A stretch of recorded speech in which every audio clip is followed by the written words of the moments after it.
Marissa was trying to finish getting out the door when Trevor came into the kitchen and started fixing her. He told her the blouse was too plain, said her hair needed more work. Said she should look more put together for his dinner with his mother and the people from the credit union. Marissa had her planner open beside the trip logs, her backup charger, and her headset, and her phone kept lighting up with dispatch alerts. Zoe's pickup reminder and Glenda's rehab time. She was still answering a work call in her head while Trevor stood there acting like her evening belonged to him. She didn't raise her voice. She just kept folding the blouse, watching him and feeling the insults settle in. It was never only about clothes. It was about him deciding her real life could wait until he was done being seen well. When Marissa pointed to Zoe's pickup and Glenda's appointment times, Trevor frowned like she was being difficult on purpose.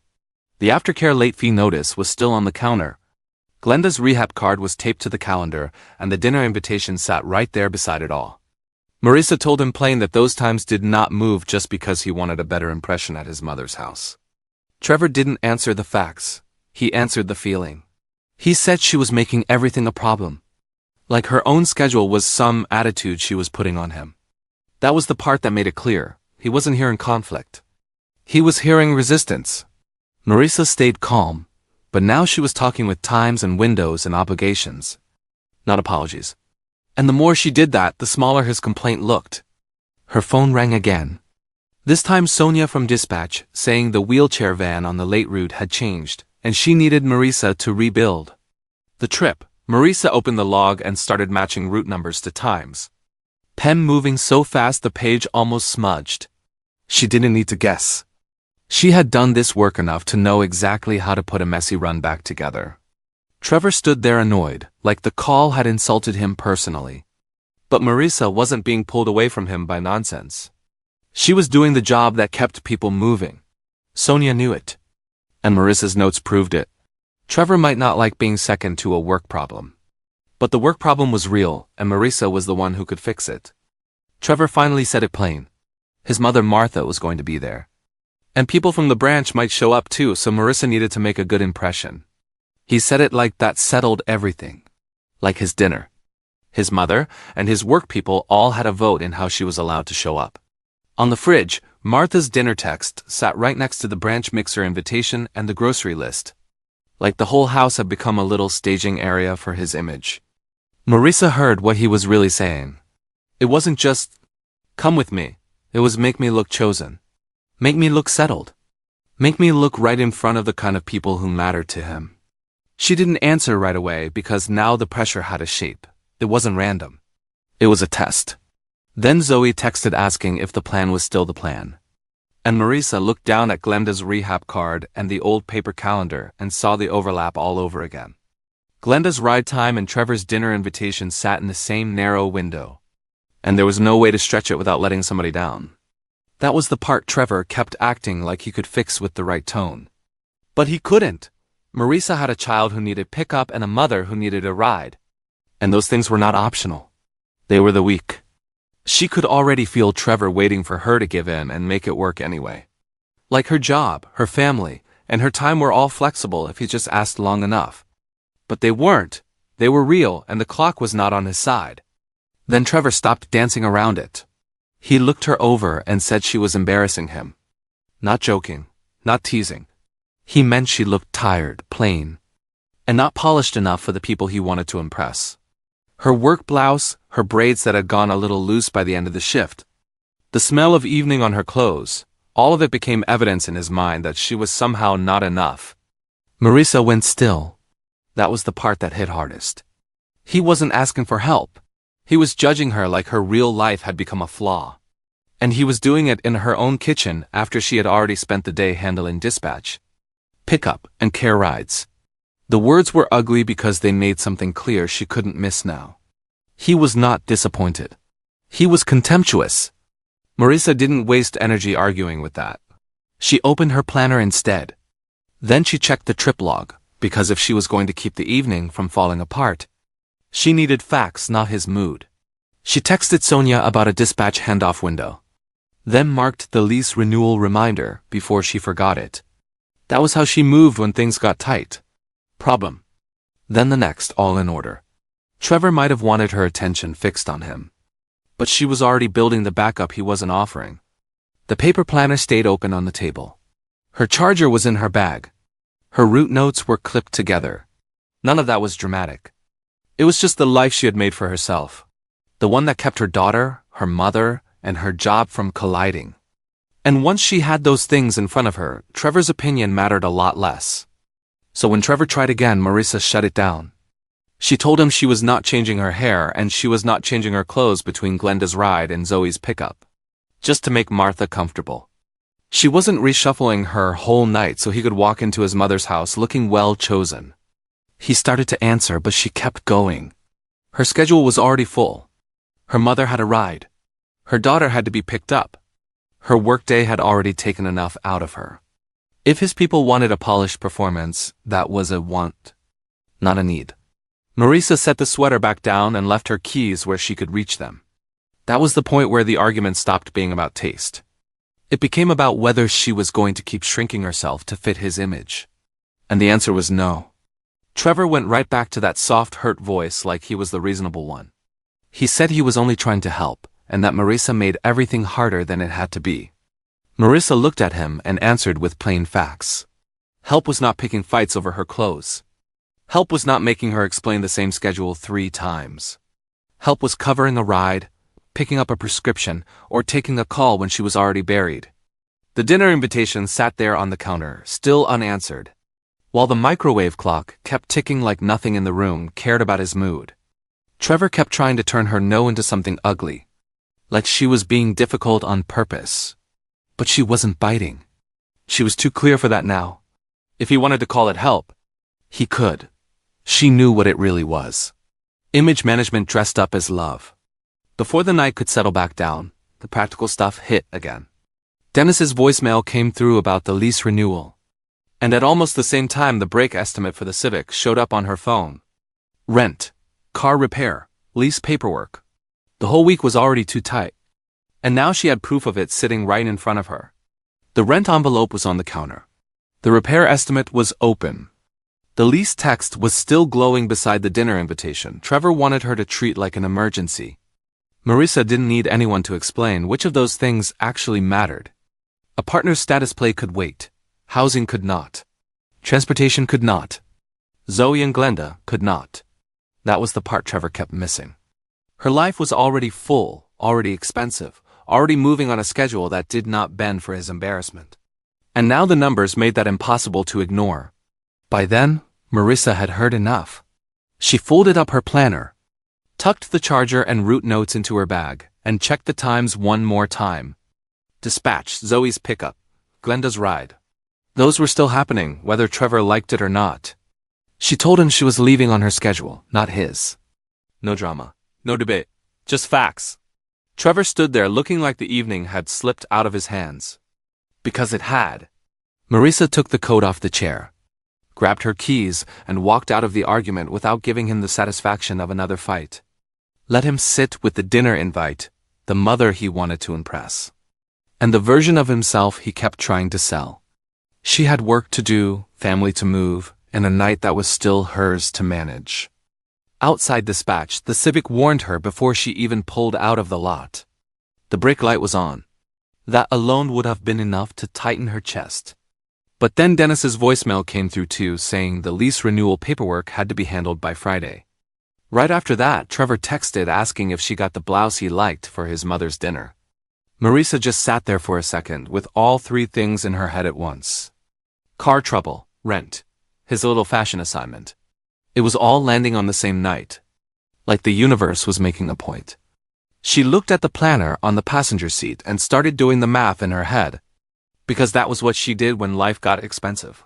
Trevor wanted presentation. Marissa had reality. And reality was already winning. A few minutes later, Sonia called to say a driver had called out and they needed someone to cover overtime. Marissa didn't even have to think long. She took it. The brake repair wasn't going to pay for itself, and the rent definitely wasn't going to wait out of kindness. She folded the overtime slip into her planner right beside the lease note and the repair estimate she still hadn't opened all the way. That was her life in a nutshell lately. One problem stacked on top of the next, and she kept moving anyway. Trevor could call it being difficult if he wanted. Marissa called it staying afloat. Every extra hour she picked up had a purpose. It kept the car running, kept the lights on, kept the week from coming apart. That wasn't drama. That was survival. Then Trevor started texting photos, a pair of shoes, a jacket, a whole little shopping list of what he thought Marissa ought to wear if she was going to be seen with him and his mother. He wanted her to meet him at the mall after work so he could help her pick something more appropriate. Marissa stared at her phone for a second, then looked down at the dispatch queue on her screen and the school pickup reminder sitting right under it. That was the real problem right there. He was asking her to hand over her tired evening so he could manage how she looked for his family. So she didn't argue about style. She just checked the time, checked her schedule, and answered with practical facts. She had work. She had pickup. She had a ride to keep for Glenda. Trevor could keep his opinions about jackets. Her night was already spoken for. Before could even finish shaking that off, Glenda called from rehab. The therapist had moved her discharge earlier, which meant Marissa had to shift the ride window and maybe ask Sonia to cover a gap at dispatch. Marissa glanced down at Glenda's appointment card, the rehab number on the screen, and the half-open lunch container sitting beside her phone. There it was again. The real-life Trevor kept wanting to push aside. Glenda needed a ride. The clinic had changed the time. Somebody still had to make it all work. Marissa was already reaching for her phone to text Sonia before she even finished the call. That was the difference. Trevor kept thinking her schedule was flexible because he wanted it to be. But Glenda's care wasn't optional and Marissa knew exactly what had to move and what didn't. His dinner plans were not outranking that. A little later, Marissa stopped staring at the mess and started doing the math. She opened the brake estimate, added up the gas she needed to keep the Civic moving, and wrote in the late fee from aftercare because that had to be handled too. It all went into the planner, one line at a time. Like she was laying out a map nobody else was going to make for her.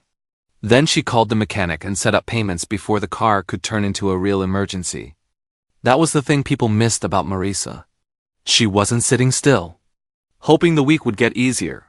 She was making decisions while the rest of her life kept moving around her.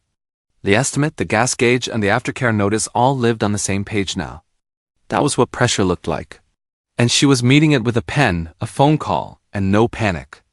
Then Trevor tried to sweeten the whole thing. He said he could cover dinner, gas, maybe even a new blouse. If Marissa would just show up looking right and let his mother see that he was with somebody polished. He said it like he was being generous. Marissa heard the trade immediately. Her presence for his image, her body for his comfort, her silence for his standing with his mother. The message landed right beside the installment plan and the grocery list. Like money could buy whatever he wanted from her if the price was low enough. But that wasn't help. That was a leash with a nicer name.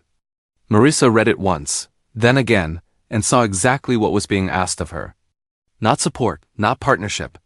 Compliance dressed up as a favor. Sonia was the first one to make it feel less lonely. She checked Marissa's trip log against the overtime window and told her the coverage lined up. So at least work wasn't going to fall apart tonight. Then Bernice, next door, said she'd keep an eye on the porch and call out if Marissa's pickup ran late. It wasn't a grand rescue. It was better than that. It was real, a coworker who knew the system. A neighbor who stayed alert. Color-coded folders, a porch light, and a text thread about timing. That kind of support mattered because it didn't ask Marissa to explain herself. It just confirmed what she already knew. Her week was heavy. And she was not imagining it. Trevor and his people might not see that. The women around her did, and that changed the weight of it a little. Trevor called from the branch parking lot like the answer was already supposed to be yes. Marissa could hear the sound of cars moving around him. The low noise of people coming and going, and all the nervous energy he tried to hide when he wanted something from her. He said Martha already thought she was coming to dinner. That was the whole point of the call. Not to ask. To let her know his promise was now tied to her, making his life look good in front of his mother. Marissa held the phone and looked at the blinking screen at dispatch. Then at the schedule she had already been working around all night. That was when it got plain. Trevor's polished version of the evening was borrowing from her time. Her body, her presence. He wanted her yes to protect his pride. And Marissa saw exactly how much he was asking her to carry. Marissa finally said it plain. She was not moving Zoe's pickup, Glenda's ride, the Civic's repair slot, or the lease paperwork so Trevor could look settled at Martha's dinner. She told him that was image management, not partnership. Simple as that. Her finger stayed on the planner while she said it. Like the calendar itself was backing her up. Trevor could keep pretending this was about compromise if he wanted. But she wasn't buying it anymore. The real order of things was right there in front of them. Childcare first, elder care first, rent first, transportation first. His mother's impression did not outrank any of that. Marisa had been adjusting and reshuffling and making room. Not anymore. She drew the line in plain language and held it there. If Trevor wanted to build a life around her, he could start by respecting the one she was already living. By the time Marisa answered back, she was done treating his request like it mattered more than the rest of her week. She sent Dennis the lease paperwork request, then checked the mechanic slot and confirmed it before somebody else could grab it. She texted Sonia that the overtime was locked in, and Sonia would not have to guess whether Marisa was coming through. Bernice stayed on standby for the pickup window too, just in case the timing got tight. It was all small, ordinary stuff. Texts, receipts, a check mark on the calendar. But that was how Marisa kept her life from sliding apart. Trevor might still be upset. He might still be waiting for her to soften. None of that changed the fact that her plans were now set. Housing, work, care, and transportation had been lined up around real responsibilities, not his mood. When the shift finally eased, Marisa had a plan that actually held. Rent, car repair, pickup, rehab. All of it had a place on her schedule that did not depend on Trevor's dinner or Martha's expectations. His texts kept coming in, one after another, talking about what Martha thought and what he needed her to do to make the night look right. Marisa didn't answer right away. She just closed the planner, checked her backup charger, and slipped her keys into the same pocket as the lease note. That was the whole thing in one motion. Trevor could keep trying to make his problem her problem. She had already moved on to the part of the week that kept the lights on and the family moving. If his story was going to stay neat, that was his work now, not hers. At the credit union, Trevor met her by the car before they even went inside. He smoothed her braids with that familiar little touch he used when he thought he was helping. Then he checked her blouse and told her to look happier. Because Kara and the branch crowd were already in there waiting to judge the night. Marisa stood there with her evening shift badge still clipped to her bag and a folded knit blouse in the back seat, looking as tired as she felt. That was what made the whole thing hit so hard. She had come straight from work, straight from all the moving parts of her real life. And Trevor was acting like her face needed fixing before anybody white could see it. Marisa didn't say much. She just watched him. Watched how much of his energy went into staging her, before they even crossed the glass doors. Kara greeted her with that bright, polished smile people use when they want the rude part to sound friendly. She looked Marisa up and down and said it like a joke. Like Marisa had come straight from dispatch and maybe should have known better than to show up looking tired. Trevor laughed too fast. Not a real laugh. A cover laugh. The kind that says he understood the point and wanted the room to know he was on the right side of it. Around them, the coffee urns, cranberry punch, and little name tags made everything feel official. Like this was just how the room worked. Marisa felt it right away. The room was measuring her before she opened her mouth. She kept her face steady, but she stopped pretending this was harmless. From that first greeting, she could see who the room was meant to trust and who it was meant to sort. Marisa answered the way she always did when somebody wanted to flatten her into something smaller. She explained her dispatch work in exact terms. Rerouted vans. Lift failures. Appointment changes. Call-outs that hit all at once and had to be sorted before anybody else's morning fell apart. She didn't dress it up. She didn't make it cute. She just told the truth. And Trevor, right there in front of Kara, immediately tried to soften it into something harmless. Good with details, he said. Like she was useful for keeping track of little things instead of the person actually holding the whole system together. Marisa could feel the difference in the room. Her job was not background work. It was serious. It was technical. It was the kind of labor people only notice when it doesn't happen. And Trevor was trying to edit that down because the full version made her harder to manage. Then Trevor checked his phone and announced, right there in front of Kara, that they had to head out for his mother's dessert. He didn't ask Marissa if that still worked. He said it like it was already decided. Then he read Martha's text aloud, half for show and half to make sure everybody understood the family plan was his plan. Marissa stood there with her bag on her shoulder, hearing herself get folded into his evening like one more item on an itinerary he had already written. Kara was still watching, which made it worse. Trevor knew that too. That was why he kept talking. He wanted the room to see him as the son who showed up. The man who had it together, the boyfriend with the polished life. Marissa hadn't agreed to any of it yet, but he was already acting like her time belonged to his story. Outside by the car, Trevor lowered his voice and started coaching her. He told her to soften it down a little, not to sound so tired. And definitely not to mention Glenda's rehab ride or Zoe's pickup. He said his mother would think she was overwhelmed, like that was the problem. Like being busy was somehow embarrassing if white people heard about it. Marissa looked at him and said she wasn't hiding her life to make his mother comfortable. Trevor tried to smile through that, tried to make it sound like he was helping. But the ask was plain now. He wanted the care work erased. He wanted the mother, the daughter, the schedule, all of it left out so he could walk in looking settled. Marissa wasn't doing that, not tonight. Not for a dinner table and a good impression. Her life was already full. She didn't need to make it smaller for him to feel bigger. Martha's house looked exactly like the kind of place where everybody pretended comfort meant nothing was ever out of place. There was dessert on the table, family photos on the walls, polished silver, a lace tablecloth, all of it neat enough to make the whole room feel like a test. Martha smiled at Marissa and said she liked her natural look, then slid in the little correction with that same pleasant voice. People notice presentation, she said. She only wanted everyone to have a good impression. Trevor nodded right along, like that was just common sense and not control. Marissa took it in without flinching, but she saw the room clearly now. The dessert was nice. The photos were nice. The concern was not nice. It was a soft hand on the back of her neck. The kind of politeness that told her exactly what they wanted without ever saying it straight. When Martha asked what Marissa did besides work, Marissa didn't smile and dodge it. She just laid it out. She worked dispatch evenings. She picked Zoe up after school.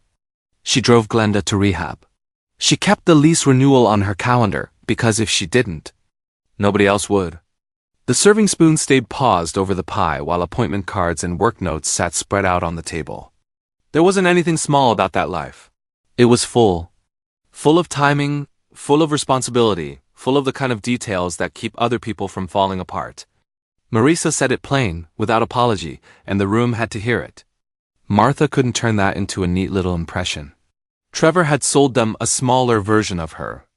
And now the real one was sitting right there, making his story look thin. Trevor cut in fast before the silence could settle. He laughed a little and said Marissa had just had a long week. Like that would smooth the whole thing over. Then he touched her elbow and started talking around her answer, turning her work and her care schedule into a problem he could tidy up for the room. It was right there in front of everybody. That correction. That quick little smile, and the way he tried to make her sound tired instead of exact. Marissa felt the shape of it immediately. He wasn't helping. He was translating her into something smaller so Martha and Kara could stay comfortable. That was the part that landed, not the words. The intention. She looked at him, then at the table, and then back at him. And she didn't rush to fill the silence he had made. Kara saw it too. That quiet opened up the whole truth between them. By the time the dessert plates started cooling, Marissa was done pretending this was just awkward small talk. She set her fork down, turned her phone face down on the table, and said she was not embarrassing because she had come straight from work and care duties. She said she was not going to keep letting Trevor and his mother turn her real life into some kind of style problem. The room went quiet in that tight way that means people are deciding whether to blame the person who spoke or the person who pushed too far. Kara was looking right at Trevor now. He actually flinched. Marissa didn't rush to soften it. She let the silence sit there. For once, she wasn't translating herself into something easier for them to swallow. She said the truth in her own words and made it clear she was not the thing out of place. Martha came back at her with that soft voice people use when they want control to sound like concern. She said she only wanted a good impression. She said she meant well. Marissa didn't argue about tone. She answered with timing. Shift work. Zoe's pickup, Glenda's rehab window. The lease paperwork. All the things that had to line up whether anybody felt comfortable or not. The dessert plates were cooling, nobody was touching the pie, and the whole table felt tighter by the second. Marissa would not let a sweet voice turn pressure back into kindness. That was the whole point. The issue was never that she sounded wrong. The issue was that they wanted her life out of the way so their version of comfort could stay undisturbed. Trevor caught up with her outside, on the porch or in the narrow stretch of hallway, and came right out with it. He said she made him look bad in front of his mother, and Kara. Like that was the injury. Like his embarrassment had happened by accident.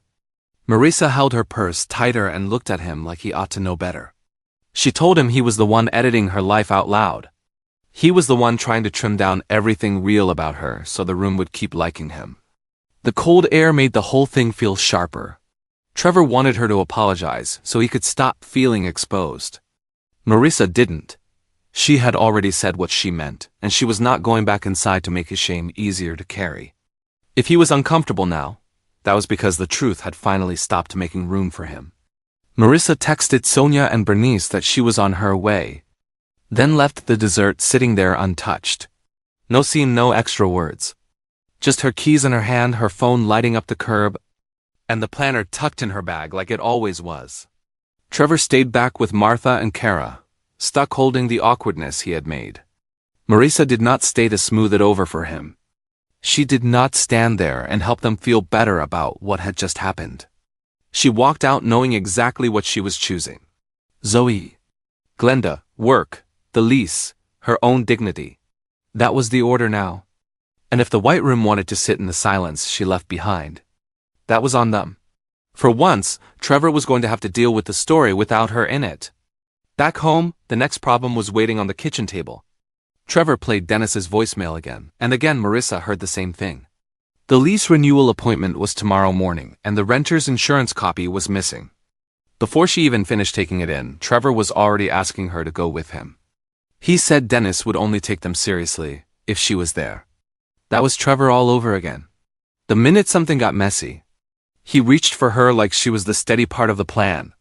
The lease, the planner, and the half-eaten takeout box sat right beside the phone, making it plain who had really been carrying the housing mess. Marissa didn't even answer right away. She could see the pattern now. It wasn't just this one missing paper. It was how often he needed her to make his life look organized.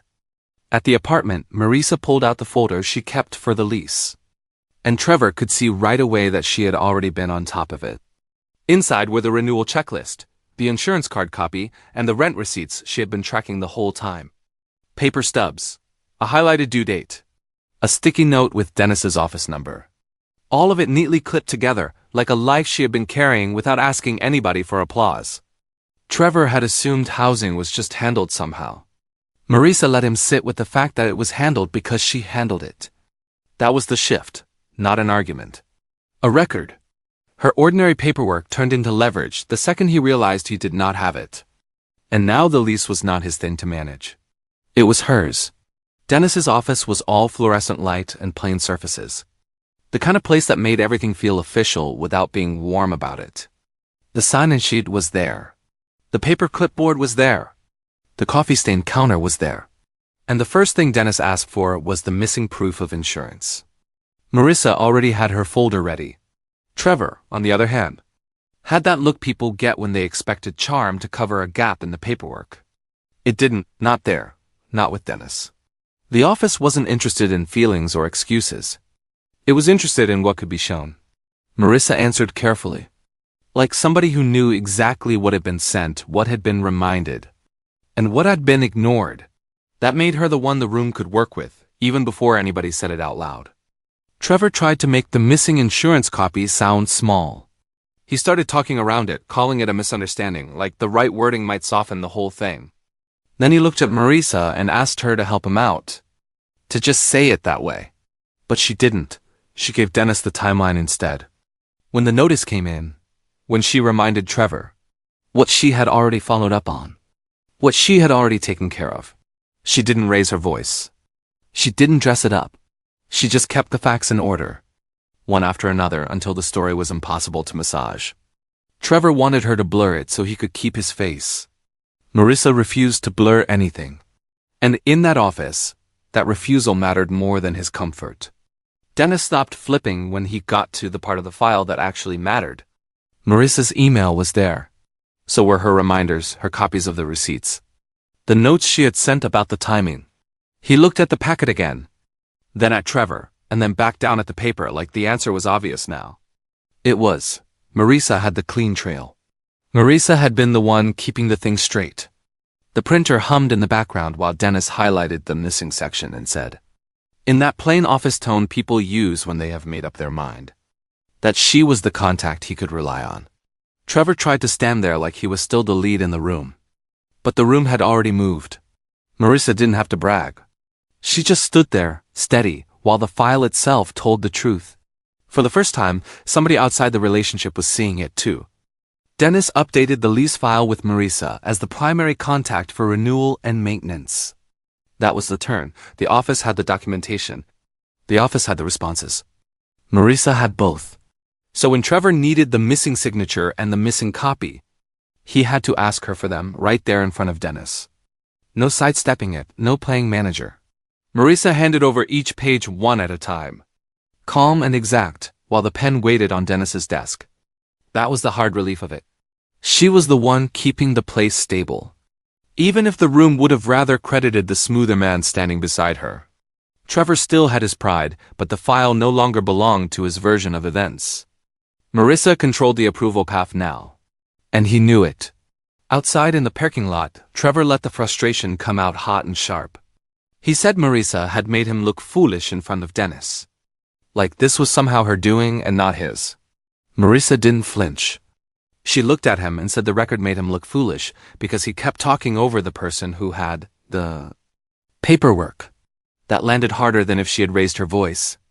Car doors shut around them. A folder edge stuck out of her tote bag.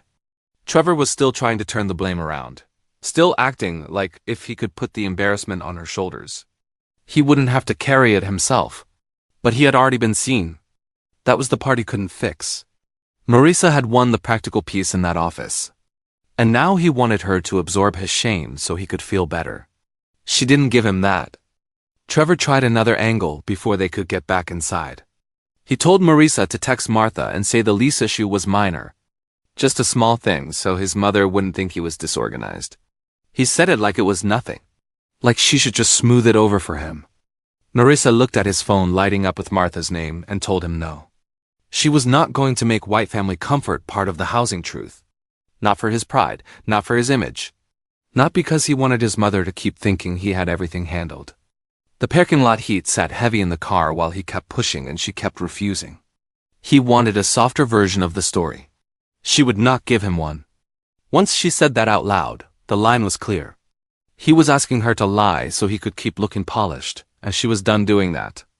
Back at dispatch, Marissa went straight to the copier and got the renewal packet scanned.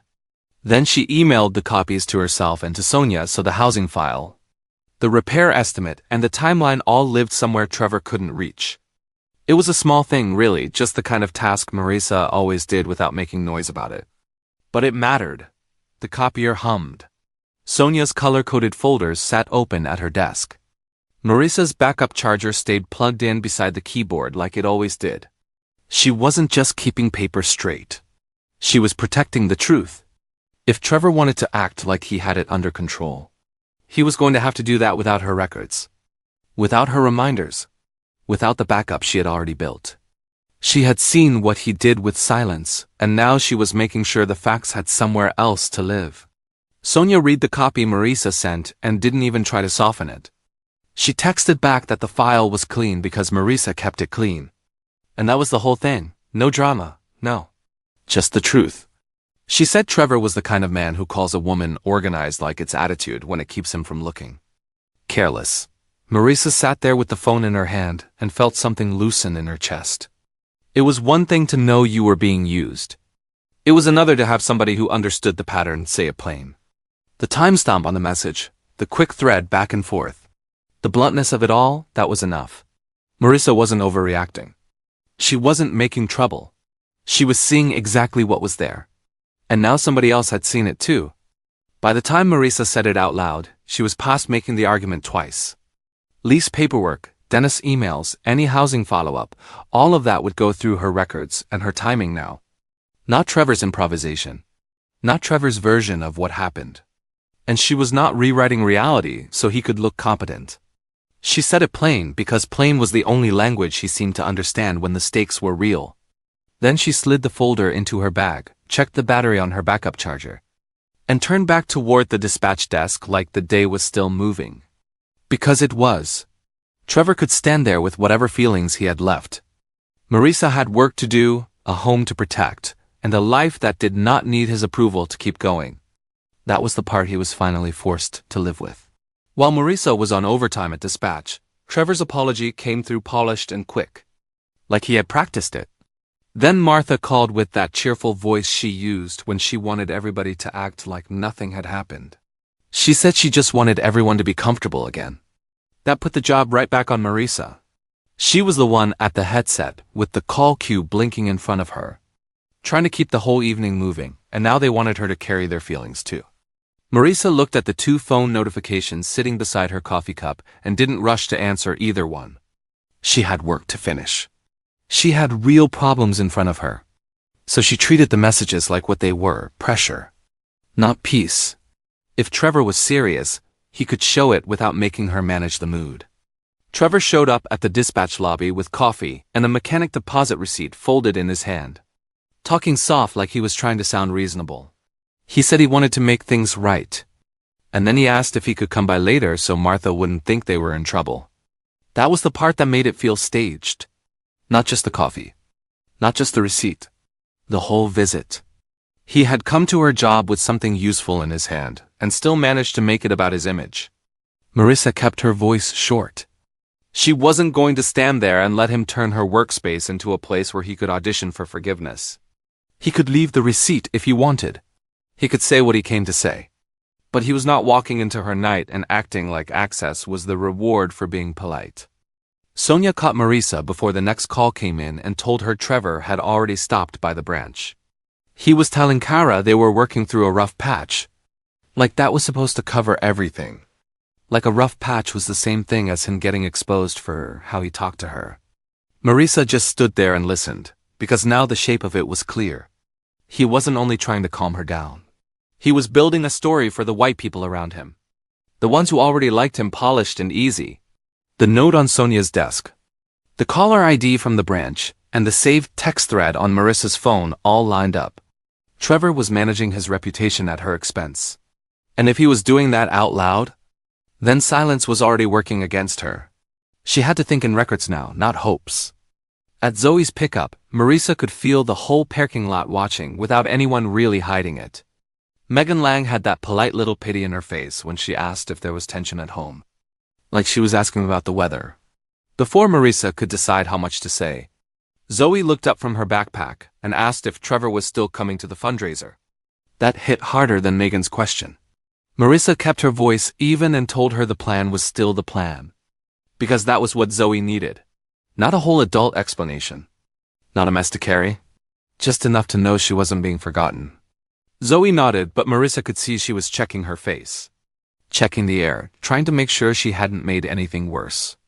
Marisa lifted the backpack, signed a pickup sheet, and kept moving. She would deal with the grown-up drama somewhere else. Not here, not in front of her child. Martha left a voicemail that sounded sweet if you didn't listen too close. She said she was bringing pie and wanted a civil talk. She said Trevor was miserable and just wanted peace. That was the trick right there. It turned his behavior into something Marisa was supposed to soothe. The voicemail light blinked beside the refrigerator magnet calendar, and the school paperwork was still half sat on the counter, waiting for her attention. Marisa stood there with the phone in her hand and saw the shape of it. This wasn't repair, it was family management. They wanted her to absorb the mess so the story could stay neat. She was being asked to buy peace with her own self-erasure. And she had already done enough of that. The pie didn't matter. The tone didn't matter. What mattered was that they were trying to make her responsible for Trevor feeling bad about what he did. By the next round of messages, Trevor had turned money into a pressure point. Marisa had the repair estimate open on her phone, the rent portal sitting right beside it. and an unpaid aftercare bill she had already been staring at too long. Then Trevor texted that he could cover the brake repair and help with the rent gap if she would meet Martha for brunch. And let him show up at Zoe's fundraiser so everybody could see they were okay. That was the part that made it ugly. It was never just help. It was help with strings on it. Help that bought him a better story. Marisa read it once, then again, and felt the trap in it plain as day. The offer was useful. That was what made it dangerous. Because when the week was already expensive and she was already tired, it would have been easy to call that kindness. It wasn't kindness. It was a trade. Marisa typed her answer slowly, making sure every word stayed where she put it. If Trevor wanted to help, he could send the money straight to the mechanic or through the rent portal. He did not get her calendar. He did not get pickup rights. And he did not get a public reunion scene in exchange for paying a bill. She hit send and let the message sit there clean and plain. No begging, no softening. No pretending the deal was anything other than what it was. The repair estimate was still open on the screen. So was the lease tab. So was Zoe's school calendar. Marisa looked at all of it and knew exactly what she was saying no to. She wasn't refusing help. She was refusing the price he attached to it. If he wanted to do something useful, there was a way. If he wanted credit and access and a little public redemption, she wasn't selling that anymore. Trevor answered fast, like he had been waiting to make her feel bad enough to change her mind. He said she was humiliating him. Said she was making him the bad guy. Marisa read the text once, then again, and took a screenshot before he could keep pulling her into the same old loop. Another message came through. Then another. She let them pile up while the fluorescent lights hummed over the dispatch desk and the calls kept coming in around her. She was not going to spend her whole shift arguing somebody else out of the shame he created himself. That part was over. The record was saved. His blame was his to carry. His version of the story could stay on his phone. She didn't need to answer it. She didn't need to defend the fact that she had said no. She just stopped replying and let the silence stand where his pressure used to be. Sonia looked at the screenshots and didn't even have to think about it. She said, plain as day, that this was proof of pressure and of the way Trevor kept pushing until Marisa had to feel guilty for having a boundary. Marisa sat there with her phone in her hand, still not quite used to not being alone in it. Then Bernice chimed in from next door, saying if Trevor tried to show up making a scene, she could keep her porch light on and cover pickup if needed. Nobody was talking about saving Marisa. That was the point. They were just making sure she wasn't carrying the whole thing by herself. Sonia's color-coded folders, Bernice's steady watch, and that shared text thread turned into something real around her. Marisa took it in. She didn't hand her decision over to anybody. She just let the support stand beside it. That was enough. By then Marisa was done pretending this could stay private and still stay safe. She went into her calendar settings and changed Trevor's access. She told dispatch to send his calls to voicemail. Then she called the school office and asked them to list Bernice and Glenda as the only emergency backups she wanted on file. It was all ordinary stuff. A phone menu. A voicemail box. A revised contact list, but ordinary was the point. This was how she protected her peace. Not with the speech, but with paperwork and settings and names on a form. Trevor could still have feelings. He could still send messages. What he could not have was easy access to her time, her silence, or her child's routine. Marisa made that clear in the same quiet way she handled everything else. Exact. Practical. Final. By the time Marisa got back to the kitchen, the house had gone quiet in that late-night way that makes everything feel louder. Her phone was muted. Trevor's apology thread was still open on the screen. But she wasn't staring at it anymore, like it might turn into something useful if she looked long enough. The planner was open in front of her. She had the lease folder beside it. Zoe's school note, Glenda's rehab card, a cooling mug she hadn't finished, and a charger that was finally full. That should have felt like relief. And it did, but it also felt lonely. The difference was that she could feel both now. She wasn't waiting for Trevor to behave before she protected her week. She was already protecting it. That was the low point and the turning point at the same time. The silence was hers. The school fundraiser was already in motion when Marisa got there.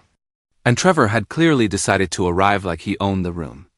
He was posted up at the table with a donation envelope in hand and that bright Careful smile he used when he wanted strangers to think he had everything handled. Megan Lang greeted them like they were one neat little family unit. Polished and settled and easy to place.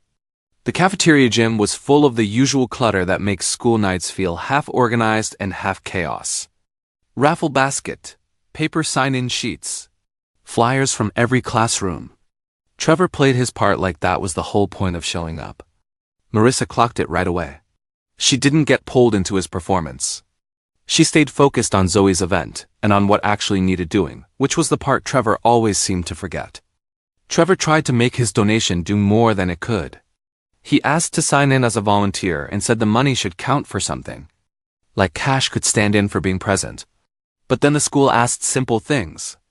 Zoe's classroom, the schedule for the fundraiser, the teacher in charge. Trevor had to keep glancing at Marissa for every answer. And that made the whole thing look exactly like what it was. He was trying to buy standing. The pen sat there on the volunteer sheet. The badge was still on the table. He had the envelope and the smile. But not the actual details. Marissa stayed quiet and let that gap show. She didn't rescue him from it. She didn't fill in the blanks for his pride. And once the school saw that he didn't really know the basics, the whole performance got thin fast. The school secretary looked down at the form and then back up at Marissa like the answer was already obvious. She needed Zoe's late release paper and the updated emergency contact before the fundraiser could wrap. Trevor opened his mouth like he was about to talk his way through it.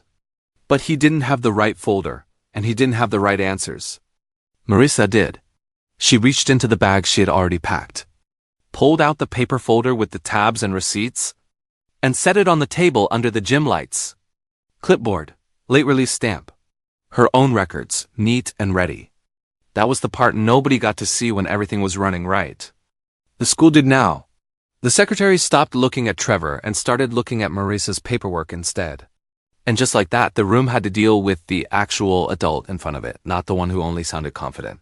Megan made one of those soft little comments about parents being on the same page. Like everything was neat if everybody just tried hard enough. Marissa didn't let that slide. She told her the facts. She handled pickups. She handled dispatch shifts. She handled after-school care. She handled the school paperwork. Trevor showing up did not mean Trevor was carrying anything. That was the difference. Her planner page was right there on the table, covered in time blocks. Zoe's class flyer was under her hand. Marissa said it plainly, without raising her voice and without apologizing for how full her life already was. The room had to sit with that. Trevor looked less and less like a partner and more like somebody standing beside the work after the work was already done. Marissa wasn't trying to be sharp. She was just telling the truth, and the truth made the whole picture clear. Trevor caught Marissa off to the side, where the gym noise got muffled but didn't disappear. Paper cups were stacked on a table behind them, raffle tickets were spread out in little piles. And a hallway bulletin board sat full of flyers nobody was paying attention to anymore. He kept his voice low when he said, "Don't embarrass me in front of the other parents." Like the problem was her honesty. Like the problem was her being seen clearly. Marissa looked at him and didn't soften it. She told him straight that a donation and a job title did not replace actual responsibility. If he wanted to be respected, he could start by showing up like it. Not buying a look. Not asking her to clean up the mess with a nicer face. Trevor wanted private smoothing. Marissa wasn't giving him that. Not anymore. Back at the table, the school secretary didn't even bother directing the question at Trevor. She asked Marissa to sign the late release form and confirm the pickup plan. That was the moment the room shifted. Megan was watching. Trevor was standing there and everybody could see who had the folder, who had the number, and who actually knew the schedule. Marissa took the pen and signed her name where it belonged. The late release stamp came down on the page, clean and final. Zoe was right there too, close enough to hear the plan stay the plan. Trevor was still in the room, but he was outside the decision now. The school had stopped treating his confidence like authority. It was Marissa's records. Marissa's answer, Marissa's signature that mattered. And once that happened, there was no easy way for him to pretend he was the one running anything. Trevor tried anyway. He brought up his credit union job like that should mean something here. And he pointed at the donation envelope like cash ought to buy him a little respect. But the school staff stayed with the form. Stayed with Marissa's signature. Stayed with the actual rule that said a signed pickup slip mattered more than a polished smile and a title on a business card. The envelope sat there next to the volunteer badge, both of them looking smaller by the minute. Trevor had a nice job. He had a clean shirt. He had a practiced way of sounding helpful. None of it changed the fact that he didn't know the school details and Marisa did. She didn't jump in to save him from that. She let the difference stay visible. And once it did, his status didn't look impressive. It just looked borrowed. Zoe looked up at Marisa and asked the question that mattered most. Was the plan still the plan? Was Trevor taking her home? Marisa didn't make it bigger than it was. She told her yes. The plan was still the plan. That was enough. Zoe's backpack was open under the table. A juice box sat on its side. And the folded fundraiser flyer was tucked near her sneakers like she had already lined herself up for the next step. Trevor was there, but he was not the center of that moment. Marisa kept her daughter steady and let the child hear what safety sounds like. No drama, no guessing. Just a clear answer from the person who actually carried the week. Zoe needed more than she needed any adult performing calm. Marisa gave it to her. Megan saw it too. She stopped talking to Trevor and started talking to Marisa like Marisa was the one who actually handled things. Because I was now the truth in the room. She asked about classroom needs, volunteer slots, and pickup timing, normal school questions. Practical ones.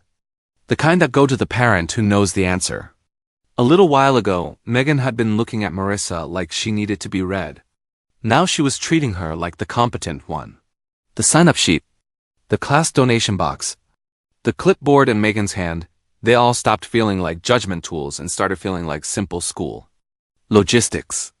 Trevor was still standing there, but his voice had dropped out of the center of things. Marisa was the one being asked. Marisa was the one answering. And that shift was small on the surface, but it changed everything. In the hallway after all that, Trevor finally said it plain. He told Marisa she had made him look bad in front of the school. Like that was somehow her fault. Like she was supposed to manage his image after he spent the whole night trying to manage hers. Marisa didn't take the bait. She told him the school saw what was true. He showed up with optics. She showed up with paperwork. Timing and the child plan, that was the difference. The door shut behind them. The parking lot light fell across the pavement. And Marisa held her folder against her hip like it was the only thing she needed to remember. She was not going to step back into his shame just to make him more comfortable in it. He could blame her if he wanted. She wasn't carrying that for him anymore. Marisa went back to the school office and finished what needed finishing. Emergency contacts, authorized pickup list, fundraiser notes. She had no interest in making a scene. Just in making things clear. The school secretary looked at the forms. Took the pen and let Marisa update the parts that mattered. Trevor could stay on whatever he was supposed to stay on. But only if Marisa chose it. Not the version of him he wanted. Not the one he liked to act out in public. The keyboard clicked. The contact form changed. The binder closed. It was just paperwork, sure. But paperwork can still draw a line when you are done letting somebody improvise over your life. Marisa made the line official. By the time Marisa left the school, she had Zoe with her. The forms in her bag and the fundraiser packet tucked under her arm. Trevor was still behind them somewhere, outside the story he had tried to write. The school knew who had the real answers now, who had handled the schedule and kept the night from falling apart. Marisa did not have to argue any of that. She just walked to the car with her daughter and got them home. The gym lights faded behind them. The buckles clicked. The paper packet stayed folded in her tote like proof that the night belonged to her now, not to his version of it. Marisa woke up to a phone that had already been busy without her. Trevor had sent a string of apologetic messages. Martha had left a voicemail sounding concerned. Like concern could soften what had already been said. And there was a school email saying Marisa was now Zoe's primary contact. She read all of it and put the phone face down. No reply, no explanation. The kitchen was cold, the lunch bag was packed. And Zoe's sneakers were lined up by the door like she was ready to take her place in the day. Marisa made breakfast, got her daughter moving, and kept her own face calm. That was the change. Not a big speech. Not a scene. Just a morning where other people's feelings did not get first claim on her time. Her silence wasn't hesitation anymore. It was a choice. At dispatch, Sonia gave Marissa a quick look and a small nod that said she already knew. The school file, the housing file. Both of them now showed Marissa as the reliable contact. Nobody needed to translate her competence or soften her story. Her headset sat on the desk. The trip logs were stacked where they belonged. The route map was open, and the color-coded folders were right there within reach. Marissa got back to the call queue and kept moving. That was the thing people missed about her. She was never waiting around to be rescued. She was already the one holding the day together. Now the record said it too. Dennis emailed the lease renewal packet with Marissa's name at the top as the primary contact. The subject line, the lease PDF, and the highlighted due date were all there. Plain as day. He also noted that if Trevor had questions, he needed to send them by email. Not call, not pop by. Email, it was a small thing on paper, but it said a lot. The apartment belonged to the person who kept the folder straight, answered the reminders, and stayed on top of the details. Marissa looked at the email beside her lunch break text thread and felt something settle in her chest. Not triumph, just clarity. This was what control looked like in her life. A file that matched the work. A home that answered to the person holding it together. Trevor could not slide back into the center just because he wanted to. If he had something to say, he had to say it the same way everybody else did. At Glenda's rehab pickup, Marissa gave her the short version. The part that fit between one doorway and the next. Glenda listened, then shook her head and told her not to carry a man who needed a spotlight more than a life. That was all Glenda needed to hear. The rehab lobby was full of appointment cards. Tired voices and people trying to get through the day on sore knees and stubborn pride. Glenda's words cut right through the noise. Marissa didn't have to defend herself. She didn't have to explain Trevor all over again. Her mother saw the shape of it right away. And that mattered. It meant Marissa could keep moving without dragging shame behind her. Some things get lighter when you say them out loud to somebody who knows you. By the time Trevor showed up at the duplex, the whole thing had changed shape. He had a duffel bag, a moving box, and his key in his hand. He looked worn down, not polished, not confident. Marissa stepped onto the porch and stayed right where she was. Bernice was on the other side of the yard, watching from next door without pretending not to notice. The porch light was on.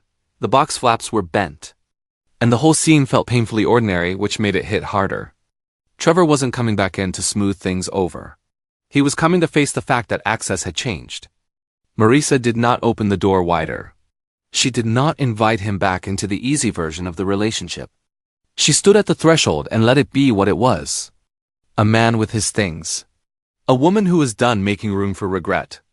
Marissa stood on the porch with the list in her hand and the pen tapping against the rail like she was setting the pace. Herself. She looked at Trevor and laid it out plain. His things could be picked up at the time she had written down. Any questions about rent or the lease went through email. He did not call the school anymore. He did not just show up whenever it suited him. Bernice stayed quiet next door, but she was there, and that mattered. Trevor tried to turn regret into another argument, but Marissa did not give him one. She just held up the list and repeated the times. Not later. Not when it was easier for him, no.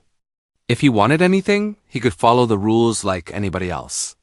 By the time she finished, there was nothing soft left to negotiate. Trevor handed over the key. Then he picked up the box of clothes and stepped away from the porch without being invited back inside. The metal in Marissa's hand felt heavier than it should have, only because it meant something was over in a way nobody could talk around. The screen door clicked shut behind her. Bernice stayed on her side of the yard. Quiet and watchful, like the block itself had agreed to witness it. Trevor stood there long enough to become somebody Marissa no longer needed to answer to. No more drifting back and forth. No more pretending regret was the same thing as repair. Marissa held the key, stood in front of her house, and felt none of the old obligation hanging on her shoulders. The threshold was hers again, the home was hers again. And that was enough. Zoe noticed the quiet right away. Kids always do. She looked around the apartment and asked if everything was okay. Like she was checking whether the plan was still the plan. Marissa knelt down, fixed her daughter's sleeve, and told her yes. Everything was okay, not perfect. Not messy. Just okay in the way that meant the house was safe and the adults were not putting their strain on Zoe's shoulders. The dinner plates were still on the table. Zoe's homework folder was open by the couch. Sneakers sat by the door where they belonged. The apartment felt different because there was no tension bouncing off the walls anymore. Marissa could hear herself think. Zoe could ask a straight question and get a straight answer. That mattered more than making anybody else comfortable. It meant her child could breathe. Later, Marissa sat with her planner and made the week hers again. She paid the mechanic from her own account, just to keep the Civic moving. She answered Dennis's email about the rent schedule and got the lease timing squared away.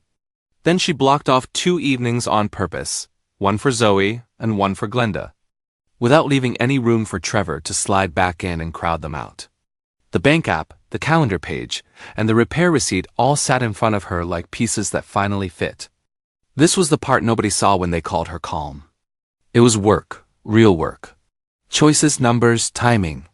All of it lined up so her life could keep going without somebody else's mood steering the wheel. She did not need permission to build around what mattered.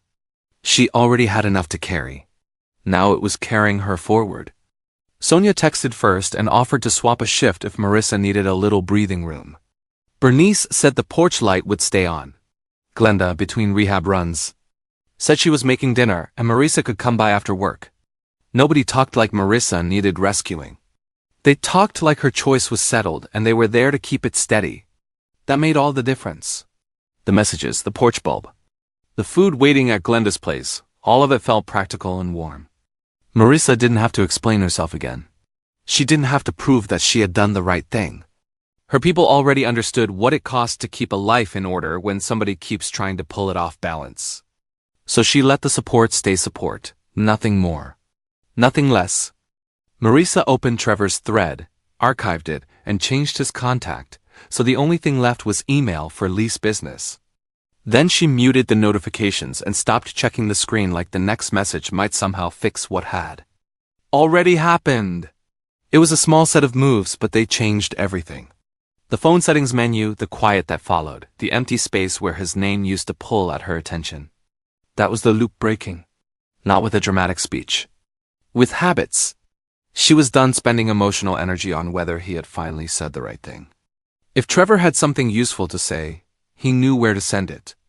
If he wanted access, it had to go through the rules now. Marissa had other things to do. Her life was not on hold while he figured out how to be decent. On her next evening shift, Marissa left dispatch on time.